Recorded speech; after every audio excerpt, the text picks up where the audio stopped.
Okay, this deep into the crypto bull run, the game has been shaken up. The level of competition is intense and it looks like things are only going to get harder. This means you need every single advantage over the competition. Today, I've compiled a list of settings and features on Axiom that gives me that extra edge over everyone else while trading. Okay, the reason I'm making this tutorial on Axiom, it's just the best platform.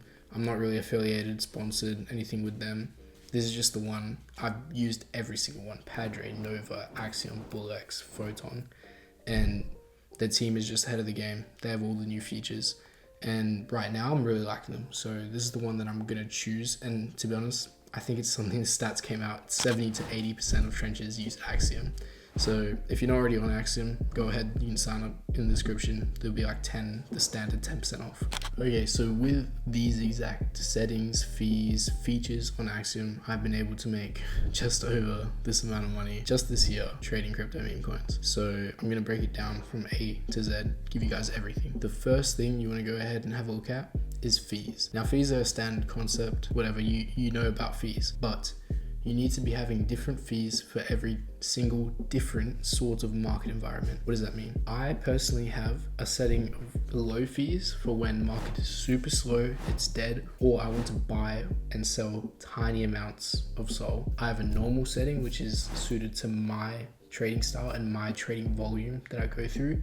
And then I have a high volume with high fees when I'm trying to snipe, get in new pairs quick, CT plays, all that sort of things. And I'm gonna show you them right now. So my preset one, if you don't know how to edit, you can click on this, or you can go into the coin.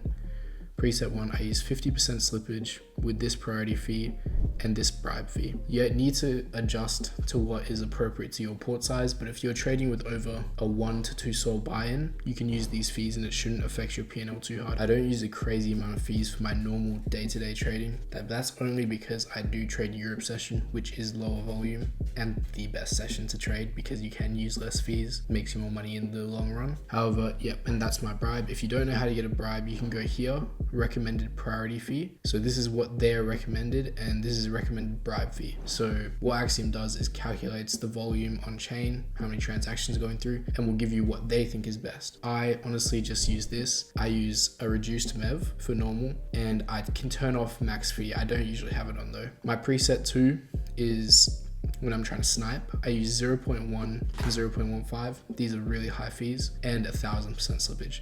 This is when Elon tweets and I'm trying to be in because I know it's going to be sniped to 30, 40, 50K. Preset 3 is when it's completely dead. I'm selling off dead tokens. I don't want to waste any fees. As you can see, 0.0000000, you know, whatever it may be, I don't know the number. And same with bribe, 20% slippage. This is where if you see me doing 0.1 buys as well, like those little spam buys that I sometimes do, that's what fees I'm using for that as well. So you guys need to have this and you can quickly change either. If I see a tweet play, what I'm gonna do is go boom, 2 and be able to buy straight away. Change it back to 1, change it to 3, change it to whatever I want. Make sure you don't leave it on your second preset, your sniping preset, because then if you go quick buy a normal coin, it's gonna take crazy high fees. You can always adjust these and edit these to suit your trading style and your trading port. Okay, the next thing is tracking wallets. Super, super important because there's a lot of features here. First of all, you want to import any wallet list. There's a free one in my Discord of all the wallets that I personally track. And once you import those, you're going to have a couple of options on what you can do with each wallet. This little bell is going to ping you every time someone buys, right? So it's going to come up in the middle of the screen. It's going to be big and evident that someone is buying. You want to have these little bell notifications for wallets that are either big KOLs, like I have them for people like Gake and anyone else with a big candle. By big KOL, I don't mean they got a lot of followers, I mean they have a huge candle. So for people like Gake, and I also have it for wallets that are found that are insiders, that are bundlers, that are really good devs like Washi, things like that. People who make the PVPs, all that to say, have these notifications on, not for all your wallets. Some people have that, but it spams up your trading platform and it looks all messy and it's hard. I personally don't like it. What I do is just keep the bell notifications on only for special wallets that I deem that I need to know when they are buying and selling because it's relative to my trading. All the other ones keep the bubble off, but put show bubbles and show feed. Show feed is going to put it in your wallet tracker that should be to your right or your left, and show bubbles is going to go ahead and show these little things and whatever emoji you have with them. So those are very important to have. The other thing you can do is create wallet groups.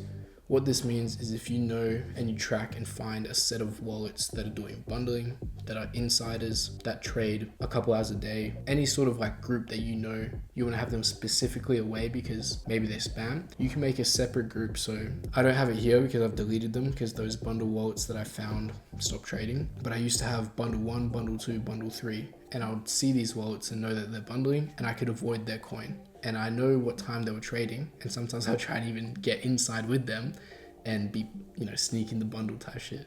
But it doesn't always work. Main thing is you can set different groups for different times, for different purposes, and it's going to put you ahead of the game. Okay, we have another super cool feature which I don't see people using, Pulse Tracker. So this pretty much allows you to be on a chart while seeing all the new pairs coming out. Not even just new pairs, you can go ahead and see stretch, migrated. Now what's the benefit of this? A lot. If you're not using it, no wonder you're getting cooked. Basically, for example, whenever a coin comes out, let's say Merlin right now, there's a coin with high volume. Guess what? It's going to be PvP. PvP is a huge part of trading today. So instead of doing what I see a lot of people do and having 2 tabs open and constantly flick between them to monitor the PvP coming out, what you can do instead is be on the chart. Maybe you bought this and you can scan the new pairs coming out to see if any PvP are getting volume or bought by KOLs with the wallet tracker. So the mix of these two things are going to almost make you immune to PvP. Search bar. Now there's 2 categories to this: searching the ticker or name. This is key. I've spoke about it before. When you're playing Twitter tracker plays, if you know that the best ticker is going to be with or dog with hat D, like dog with hat, you can go ahead, put that ticker or description or whatever it may be in your search bar for new pairs, and you'll be able to snipe that hoe before anyone else. And if you mix this with the preset 2, the sniping one, like you have a really good chance of making money on CT plays, which are the hardest plays in today's market because they're kind of rinsed. However, using these features really do help. And the reason why you're losing so much on CT plays is because you're not doing this and everyone else is. Now the second function when it comes to search bar is up here. For example, you're trying to search for an OG token, but you can't find it.